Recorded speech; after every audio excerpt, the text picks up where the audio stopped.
Check, check, check, check. 1, 2, microphone should be working.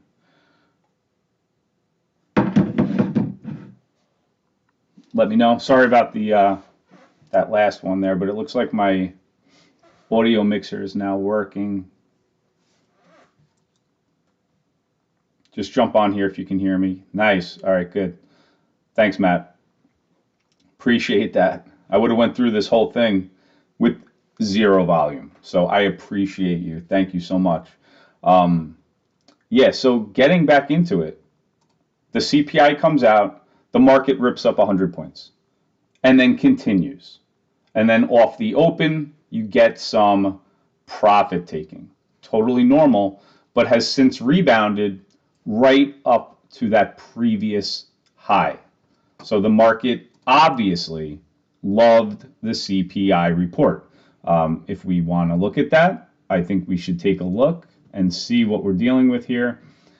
The CPI data that came out right here is excellent. So I'm just going to take this off so we can see and really zoom in on the information. All right, so this is what we're working with. Estimated right here, what we saw the numbers come in right here. So we'll start with the core CPI. Month over month came in at 0.3. Expectations were 0.5. Last month was 0.6. So that's great. Inflation coming on down. CPI year over year, 6.3. And this is the core, by the way. The core is something that the Fed really likes to look at. It takes out food, energy, all those really volatile type of inflation data. 6.3. Expectations were 6.5. Last month was 6.6. Coming down, going the right way. The market loved that. CPI month over month, 0.4. Expectations were 0.6.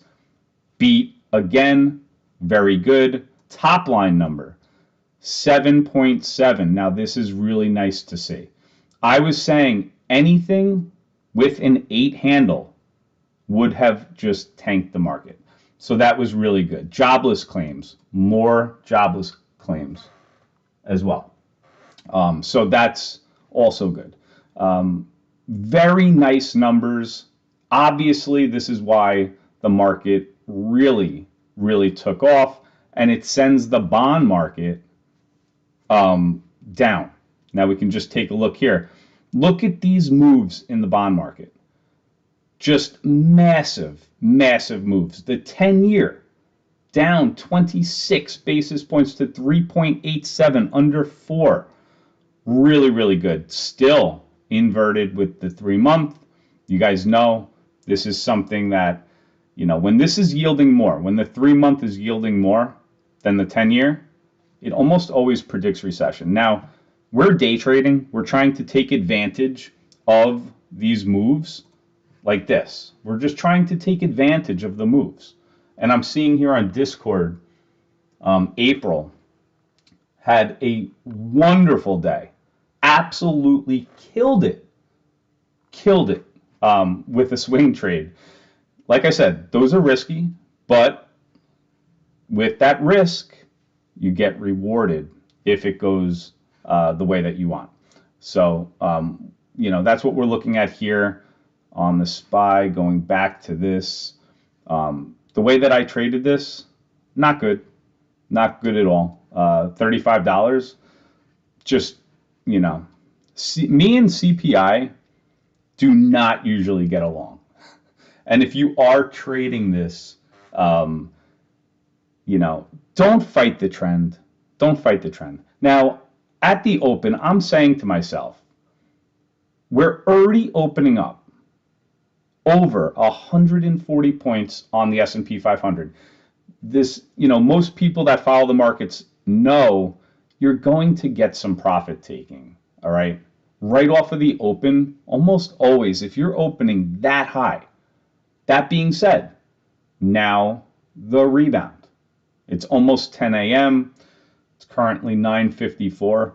But, I don't know what I'm going to do as far as whether I'm going to trade anymore. Like I said, CPI and the way that I trade, it's really, really tough to trade. Like, these are just gambles here. And then the grinding action of going up. So like I said, that's why you don't want to trade against the trend, because it just keeps grinding against you, and you end up just getting stopped out. And then eventually the move will pull on back a little bit. Down here on the SPY, we're currently at a key level right here, this 388, 389 area, currently pushing through. And by the way, you can take a look at this. This is the SPY on the 5-minute. Look at that bounce right there off VWAP. That's why I always have VWAP up on a screen. A lot of times you'll get that pullback, and then if the market is as strong as it looks, you'll get that nice push back up.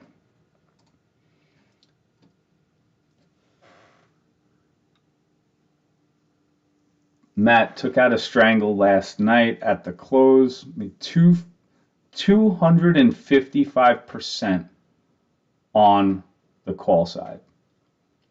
Wow. That's big. Those are big, really big moves. And that's one thing too about, anytime data comes out, there is a lot of opportunity to make a lot of money with these types of moves. Now, the CPI report was great. It was really good. The market is up almost 4% on the S&P 500. So, just looking at it at this point, if I wanted to not trade against the trend, which is what I tell everyone, if I don't want to trade against the trend and take a short, I don't know how much room there is to the upside. Maybe we go up to 4.5%, maybe 5%, which would be, just an epic move.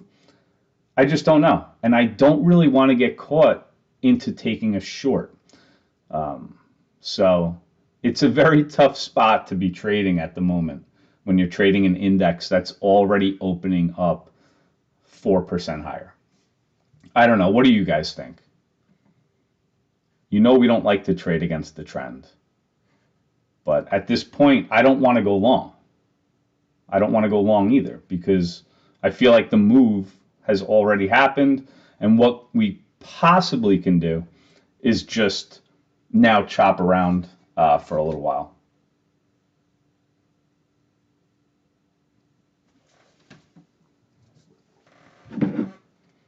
So I'm just going to watch it here for a minute.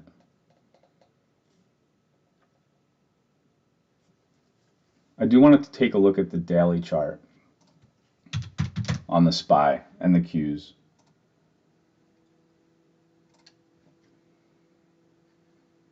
Look at that gap up right there. Look at that lonely candle out there. What a gap up. Now, what it does show is this trend line that we had here. This was definitely an area there for a bounce. Now, like I said, CPI could have come in, a lot hotter than expected, and maybe you break down. Either way, the breakout of what we were looking at happened here. Now, we'll see what the volume looks like at the end of the day. Sometimes when these things gap up like this, you can see back here, huge gap up, and then look at that next day. So, will it hold? Who knows?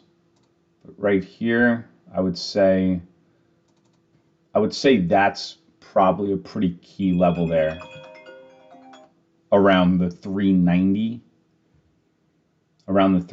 area there on the daily chart. Really nice gap up though.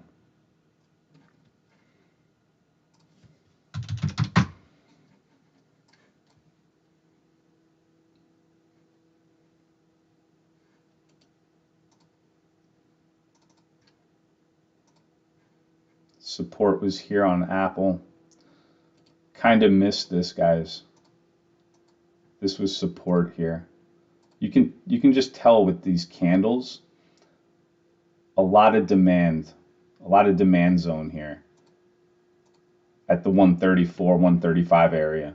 And now we're at 143 on Apple, but coming into that 20 EMA. So we'll see.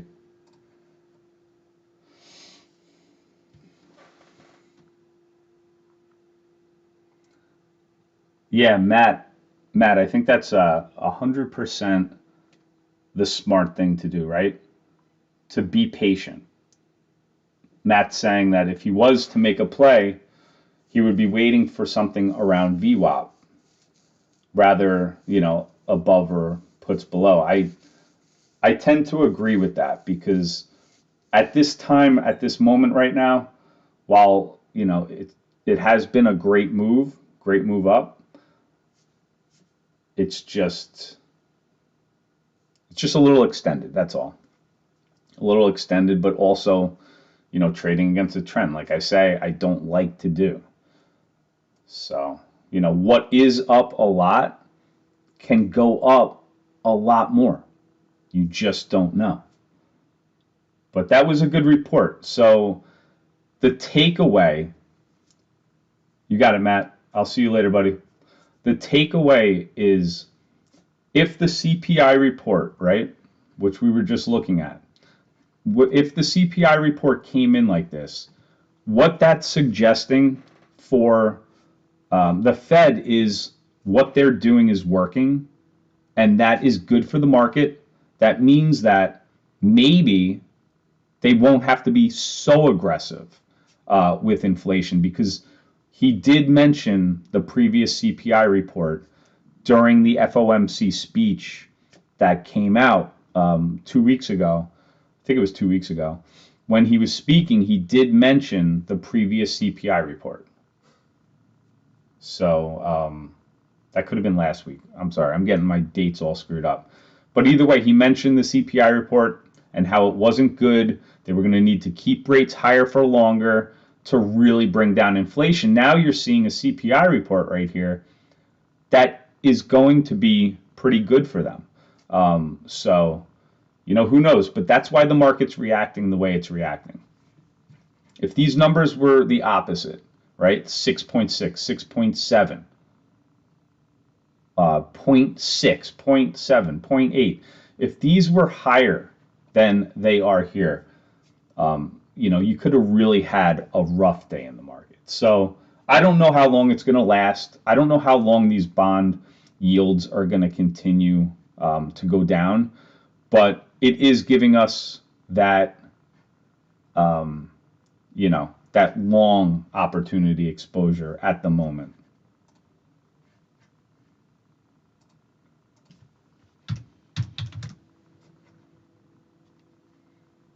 See that? If you wanted to fight the trend here at previous highs or where we opened, which you saw pull back here, look at the move up.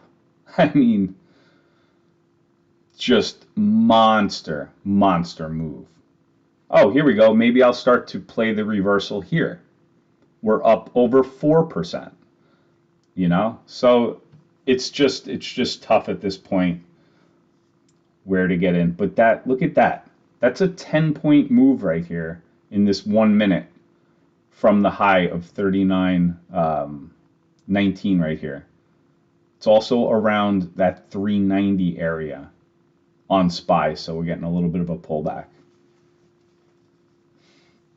So there's opportunities.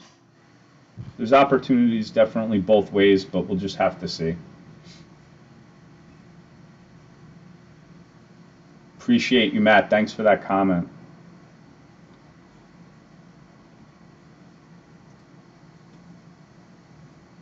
So what I'm looking at here is this is the 9 EMA. When something is really breaking out, right? You can see here, it was breaking down, couldn't break over that 9, got over the 9. This starts to tell you that a reversal is possible. And then it held the 9 the way up, pulled back to the 9. Now it's starting to bounce off of that 9 EMA again. This is on the 1-minute chart only. I only look at the 9 EMA on the 1-minute chart. The 5-minute chart down here, I have the SPY because I want to know where VWAP is on the SPY, which helps out right here for the reversal, which happened right here. So if you don't know where VWAP is on the SPY and you're wondering, oh, I wonder why it just bounced at this random area right here, well, that's because of this right here. So that's why I'm always watching that. Now, just seeing if we can break down below the 9 or if we stay in this grind now.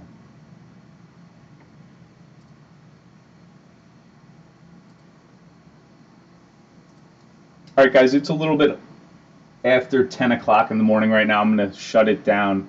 I'll join you guys in Discord right now. I hope you enjoyed the stream.